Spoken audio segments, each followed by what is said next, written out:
Hey guys, how we doing? I watched VW Darren's video last night. He does like a question and answer type of thing due to his writing capacity, so he likes doing it through a video. I'm kind of maybe doing a rebuttal to his video, and just he's dealing with some health issues that he's been ongoing for him, and him and I had a conversation even a couple of years ago, a year ago, just dealing with back pain, being mechanics, and the issues that you go through, and how hard it is on your body, and just kind of related to each other.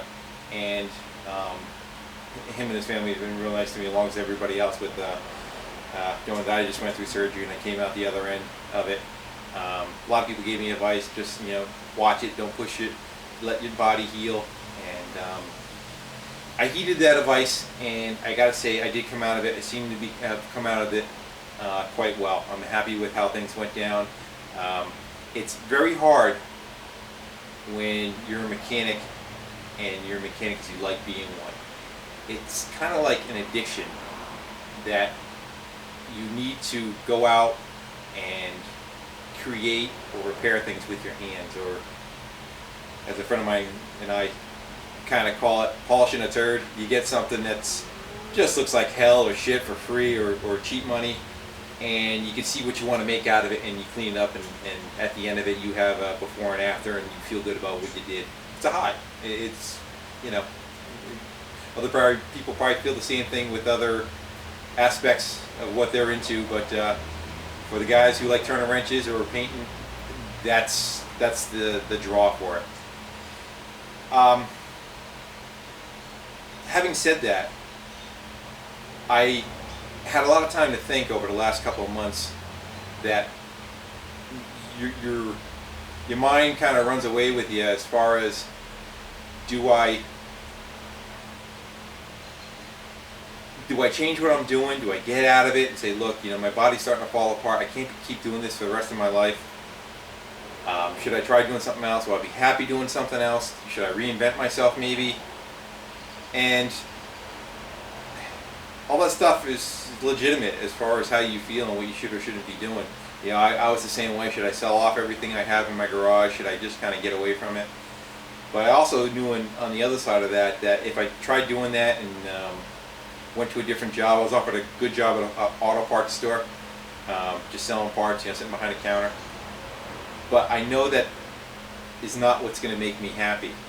I have to try to still be into something where I'm in that trade, creating or repairing. But I did realize to myself that I can take it and be in control of what I do and I don't do. I can take jobs that I can handle, and it's okay to say no on the jobs that I can't. And that's, I've had it even when my back was, I was still trying to get better. People are calling me for looking for work, and some of the jobs are larger. They're like, there's a Ford diesel pickup with the blown head gaskets. It's just a bitch of a job to do. You're bent over. It's all heavy crap, and you just at some point you have to say no to certain jobs and say, I can't do that. And if it makes that person who's a friend or not, insulted or unhappy, if they're a true friend, they would understand that you're trying to take your health first, and you have family who depends on you, and just put yourself, I guess you can call it, put yourself first, and put yourself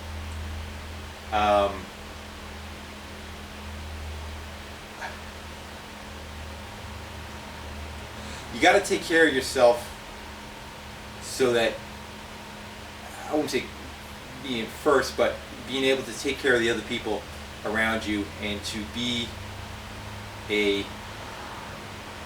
if you want to be that contributive part to the family, it doesn't mean that you have to run yourself full throttle, do anything and everything you can, and be a friend to everybody. If you want to, I want to, but at the same token, you got to kind of say to yourself, I could do this real hard for a year and then be screwed up again, or I can go through the whole rest of my life, as long as I listen to my body and say, this isn't right, that isn't right,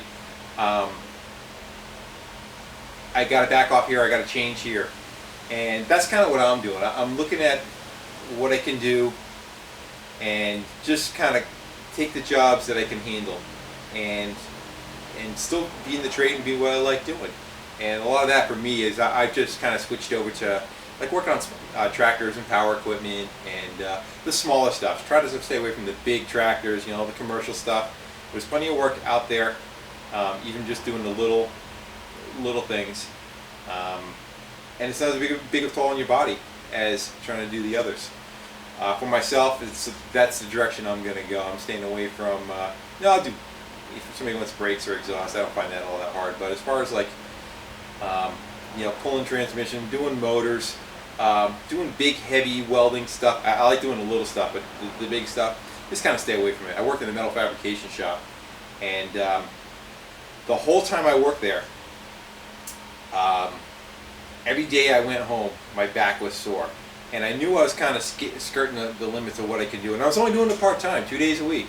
I paid very well, but you know, you paid a price for doing that. So I guess kind of the moral to the story, I'm kind of maybe convincing myself too that this is the direction I should go. But anybody who's been a mechanic for a long time, or even younger guys, know that at some point it does catch up with you, and it's, you know, it's all the stuff that you did over the course of your whole life that ends up at the end that you start having to pay for. And whether it be you don't have a good diet, and then you start getting in your 40s and 50s, and then all of a sudden you start having health problems, and then you try correcting them, or if you expose yourself to, say, paint fumes and all that, and or lead dust, whatever it is that you did for a good quantity period of your life, it starts showing up in your 40s and 50s. So that's a point where you got to take that note and make the changes that you need in life. All right. Enough of the preaching. I'm sorry I kind of rambled on with that, but just kind of want to put my own 2 cents into how I feel the trade goes, and how you got to kind of roll with it and change with it. Let's go look at something. All right, we took this. I took this mule, Kawasaki Mule 2500 in on trade. It was it was rough, you know, but as far as dollar-wise, I traded it for a Yamaha TW200.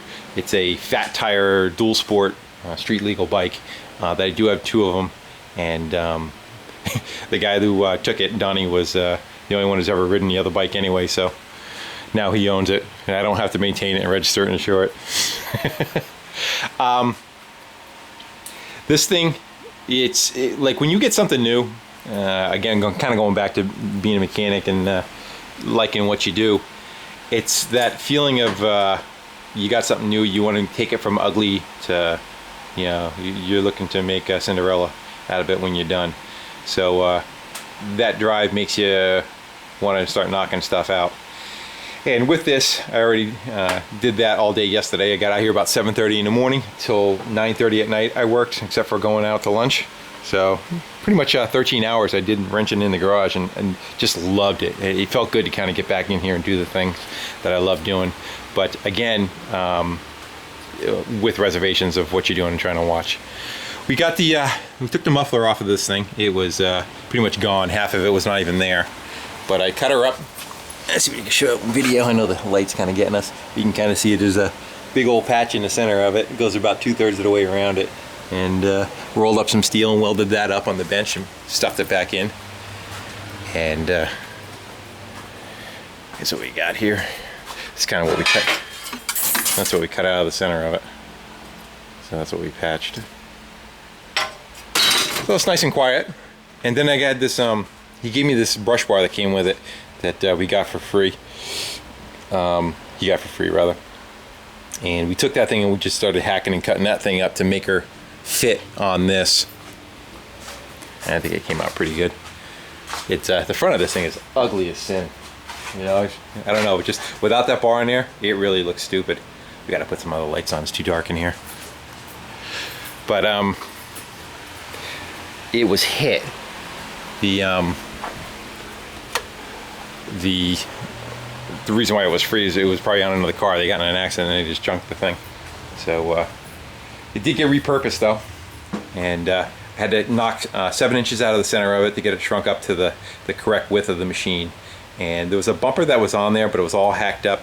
So we just pretty much just, I took the Sawzall and just cut the two ends of it right off. And this was sitting on the ground. The whole thing was sitting on the ground. I sat this on jack stands and kind of eyeballed where I want it, and I wrapped a strap around this to the steering wheel and just kind of, you know, found where I wanted it and tacked it in two locations, just kind of right here and then on the other side, and did a little bit more fine tuning to get it as close as I could. But again, it's the thing is racked, and then we made up some other brackets for it to tie back to the frame right here.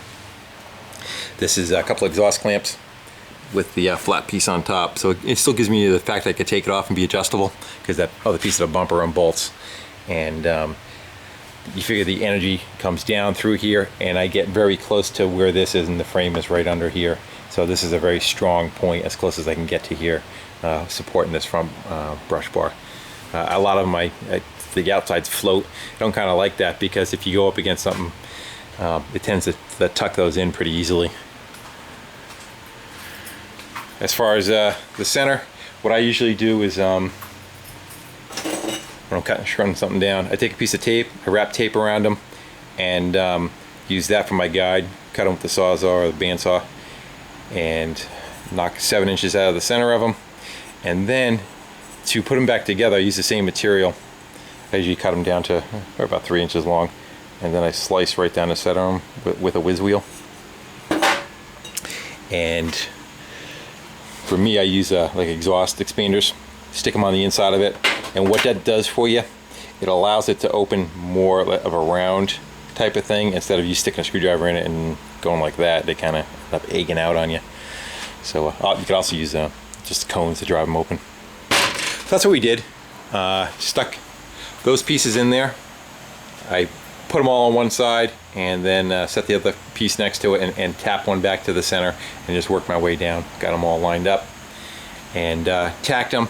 And this actually makes it stronger. If you look at it, both pieces are driven in to the center, weld all the way around them, and you could weld the center of it. So this is actually stronger than the piece that was there before with nothing.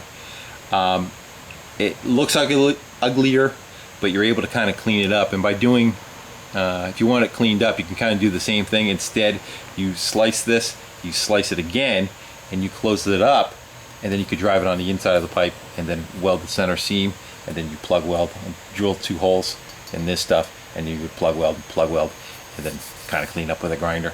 But on this, we're going for strength, not beauty. Kind of looks good having a scar down the center of it. So that should do pretty good. This may end up going to our camp.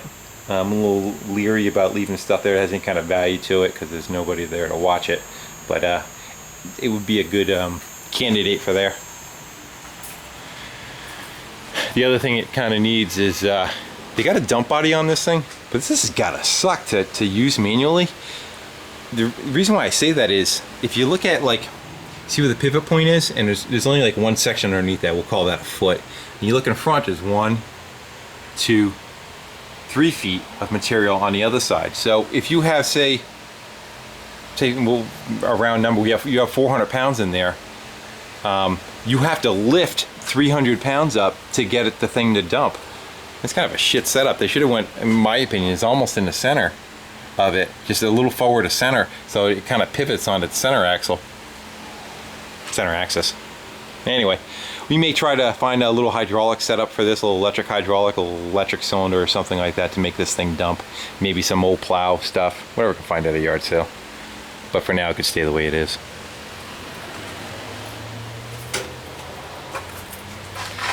I do think I'm going to order a sheet of steel, probably 16 or 14 gauge. They're under $100. I think last time I called, it was $77 for 4x8. This box is 4x5, and that'll leave me a 3x4 section, and I could redo the floors too. Everything else is pretty tight on it. The frame seems pretty good. It's just it was used for in a horse farm, and all the caca stays in all the edges, and just the acidicness of it just rots it right out. Again, I should go back to another thing is I see a lot of the guys, you know, they take all the money and they buy their equipment and their paint guns and everything else that they have. Is the one thing that just saves you so much is break down and buy a lift. I know people don't have the money situations or what their deal is, but if it's something that you're doing full time, you use every day, it's so much better to sit on a stool and ride around. You'd be able to just sit while you're welding on something, whether it be a car or, you know, like a power equipment or something.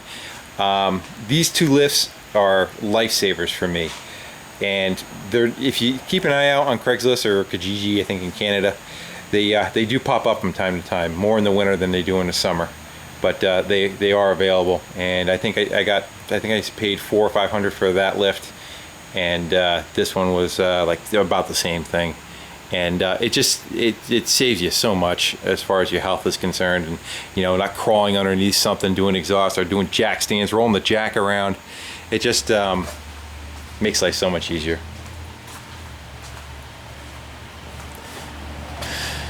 I don't know. Am I done preaching? Have I been yapping long enough?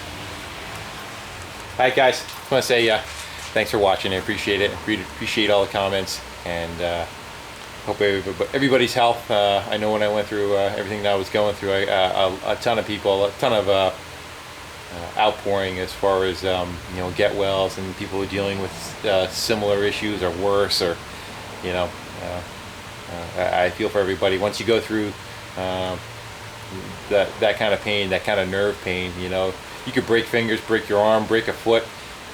Stuff hurts, but it doesn't hurt like the fact of crushing nerves going to other parts of your bodies. And there's stuff that you get, if you don't know, you don't want to be glad you don't know, because it's it feels like your leg's falling off, and there's absolutely nothing wrong with your leg, but you can't even use that leg. You might as well just chop it off because it doesn't do anything. So it's a tough situation, and I feel for the people that are out there that are still dealing with it. And you know, VW Darren, I know he's got a good head on his shoulders, and he's been through an awful lot, and I just hope him well, that he comes out the other side of this and gets to live the life that he wants. All right guys, take care.